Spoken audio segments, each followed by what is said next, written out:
Corona के Omicron variant से संक्रमित एक मरीज की सोमवार को ब्रिटेन में मौत हो गई। इस वेरिएंट से मौत का ये दुनिया में पहला मामला है। ब्रिटेन के प्रधानमंत्री बोरिस जॉनसन ने इसकी खुद पुष्टि की है। ब्रिटेन में तेजी से ओमिक्रॉन का मामला बढ़ रहा है।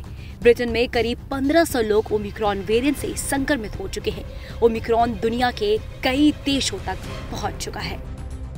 इंग्लैंड में नए वेरिएंट के प्रसार को देखते हुए 30 साल और इससे अधिक उम्र के लोगों को कोविड-19 टीके की बूस्टर खुराक दी जाएगी। इसके लिए बुकिंग तक शुरू कर दी गई है। हाल ही में ब्रिटेन में एक नए वैज्ञानिक विश्लेषण में चेतावनी दी गई थी कि ब्रिटेन जनवरी से ओमिक्रॉन से उत्पन्न एक बड़ी लहर का सामना कर सकता है और ऐसे में ब्रिटेन में ही ओमिक्रॉन से पहली मौत ने लोगों की चिंता बढ़ा दी है और लोगों में अब डर का माहौल है। ओमिक्रॉन को लेकर भारत में भी सतर्कता बढ़ती जा रही है।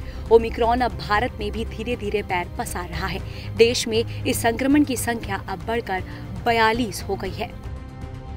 देश में कोरोना के तीसरी लहर और कोरोना के नए वेरिएंट को लेकर एहतियात बढ़ते जा रहे हैं। राष्ट्रीय राजधानी दिल्ली में भी स्वास्थ्य सेवाएं अलर्ट मोड पर हैं।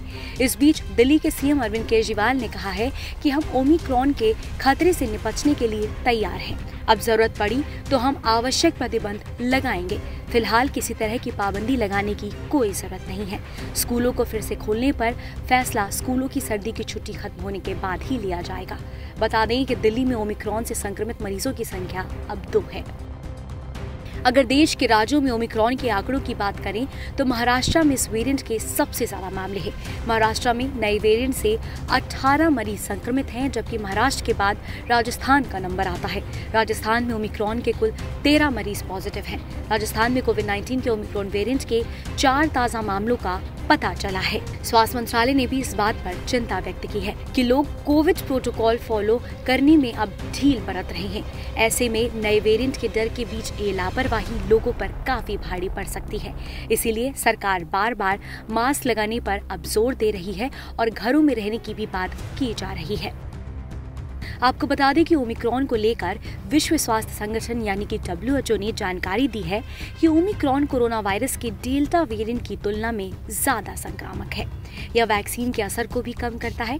हालांकि शुरुआती आंकड़ों के मुताबिक इसके लक्षण मरीज पर ज्यादा नजर नहीं आते हैं। दुनिया भर में सामने आने वाले कोरोना के नए वेरिएंट के लिए कोरोना का डेल्टा वेरिएंट ही जिम्मेदार है। WHO ने कहा है कि ओमिक्रॉन 9 दिसंबर तक 63 देशों में फैल गया था और अब कहा जा रहा है कि सभी देशों में सतर्कता बढ़ाई जा रही है क्योंकि लोग पिछली वेव को देखकर काफी डरे हुए हैं। IANS report.